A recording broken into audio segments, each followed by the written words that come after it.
Welcome back to Mini Mayhem. I'm Alltrick Fox, and I'm kind of emotional. Even if you can't really hear it in my voice because I don't want to be depressed this entire video. The final batch of episode titles for Star vs. the Forces of Evil were revealed, thanks to Disney XD's Twitter, and honestly, I don't think I'm ready for the show to end. I apologize for not getting this video out sooner. Realistically, it should have gone out the day after these titles, but I had to get all my thoughts together. I had to contemplate if I even wanted to make this video because Star vs. the Forces of Evil is a cartoon that means a lot to me. It was very formative for my college years, and now that it's over, or going to be over, things just won't be the same. But you guys know the deal. We're going to speculate on these episode titles, what could happen, what could they mean, though some of these episodes may be grouped into speculation just because we don't have synopsises, and they may be more representative of a bigger idea. Also, I can't really narrow down which episode will happen. The Magic High Commission will definitely pop up before Coronation, at least I hope so, and we haven't seen Hekapoo at all this season, which is strange. A lot of people have been speculating something has happened to her, and that will tie into the plot,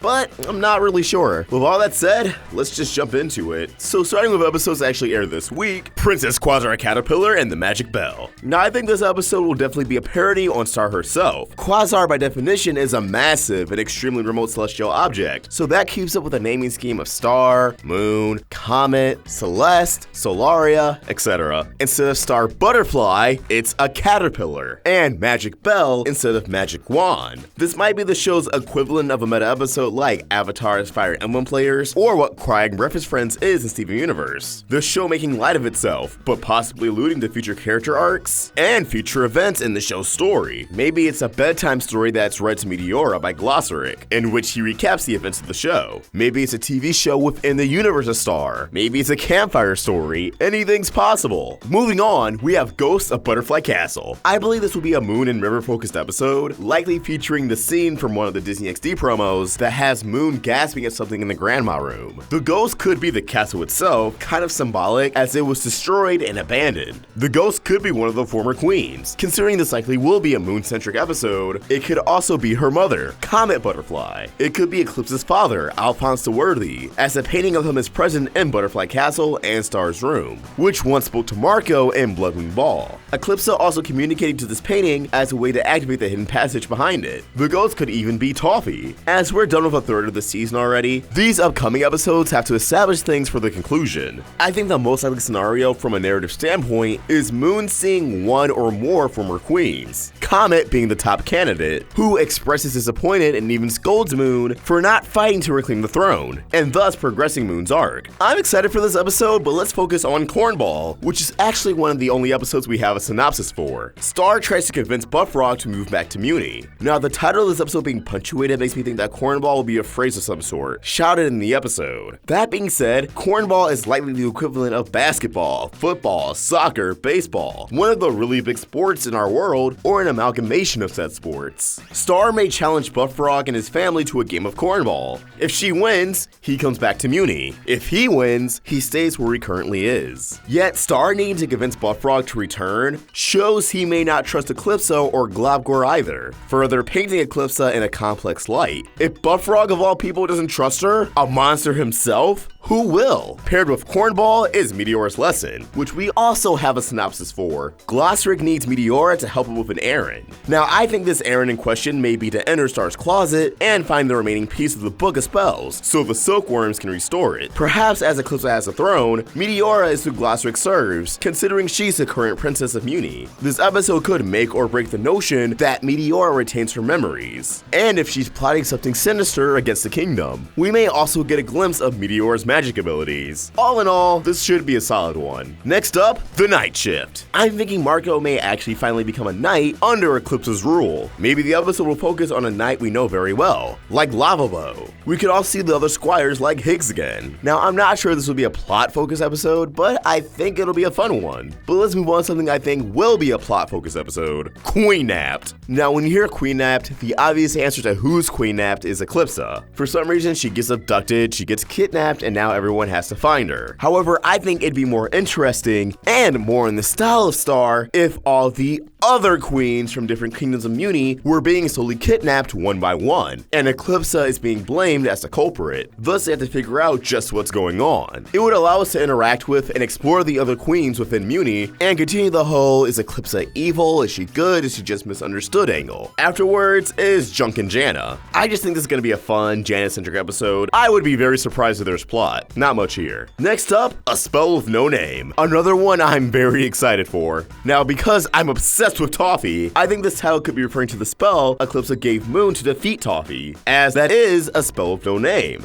that Eclipse herself seemed to fear and be disgusted with for even inventing the spell as shown in her chapter of the Book of Spells, although that page was encrypted in an ancient human language. However, Star does have a lot of unnamed spells too, so this episode could be a bit more up in the air beyond Toffee. Yet, I do feel like it is a plot episode, and I do feel like it will involve Toffee in some way. At the very least, another Septarian, as if it does focus on Eclipse's unnamed spell, that was the target of the spell anyways. Septarians. Afterwards, we have A Boy and His DC 700XE. Now, this is another one we have a synopsis for. Marco and Tom go on a dragon cycling adventure, so I think we can make the assumption we'll see Nachos again, and Tom will get his own dragon cycle. I think this is definitely going to focus and explore Marco and Tom's friendship, Tom and Star's relationship, and Marco's lingering feelings for Star. And it's good that we're going to have a Marco and Tom episode, assumably away from Star, just focusing on these two bros, as after all, they are supposed to be best friends, or at the very least, Marco is Tom's best friend. So we need these two just having some alone time and see where that goes. I definitely think the events of Curse of the Bloodman will come into play, especially if it's not mentioned in any episode prior. Attached to that is The Monster and the Queen. With a synopsis, Eclipse has a date with Globgor. This could be Eclipse on a date with a crystallized Globgor, sort of a bottle episode that explores Eclipse's psyche and feelings towards everything, just seeing her on her own, which could be a great way to show, hey, is she evil? How does she act when there's no one else around her? What does she say to Globgor? What is her plan in all this? These things may come to light, but as I speculated before, it could also be another episode set entirely in the past, like Moon the Undaunted, this time featuring Eclipse and Globgor going on a date in their youth. This would also allow us to see Solaria, Alphonse the Worthy, and possibly Cephas of Tarsus in action. And despite how twisted she is, I actually really do want to see Solaria animated and voiced. As this is the episode before the mid-season finale, it's definitely going to set up Globgor's freedom in the following episode, more than any episode the season has. And of course, this takes us to Coronation. With a synopsis, Star plans a coronation for Eclipse to become queen. Now, we did 2 separate videos speculating this episode already that you can check out, so I'll quickly reiterate, but if you want to get into the meat of it all, watch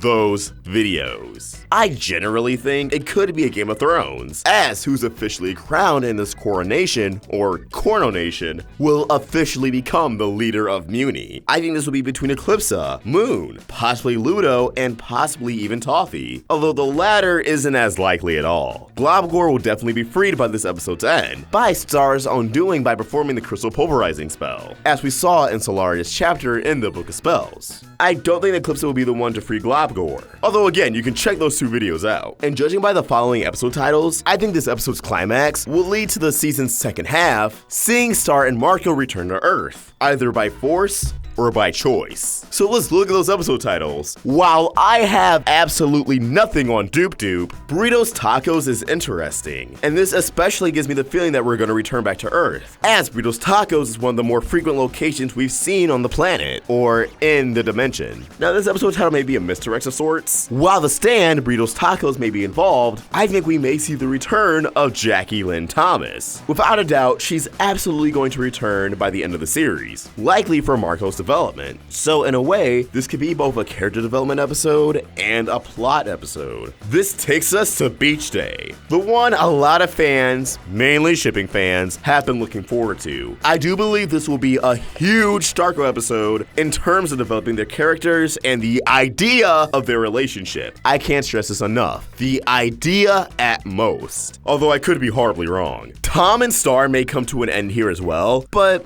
kinda doubtful. Jackie may return here if not in Burritos Tacos. Perhaps she's also having a beach day with a new romantic partner, and it causes Marco to have an emotional revelation of sorts. I do believe the beach day photo will inevitably occur here, due to the episode title, but I think it'll also be in a moment where Star and Marco are cheering each other up. And yes, beach day will take place on Earth. Afterwards, we have Gone Baby Gone. I think this episode will either focus on Meteora or Marco Jr., who would be born by this point, as one goes missing. It could be one of the more fun episodes with a hint of plot should Meteora be involved. And if she is involved, this means that we could see Muni again for the first time since Coronation. Afterwards is Satine Hotline. Now, Satine Hotline as a concept was introduced in Return to Muni, as Marco moped around following Star's departure, and Raphael suggested that they call the Satine Hotline to help Marco, but they never followed through. This also hints towards Star and Marco having to retreat back to Earth, as Satine Hotline is something based in Earth. Now, allegedly, images from this episode have been floating around for a while, thanks to what I believe is an artist's resume, featuring Tom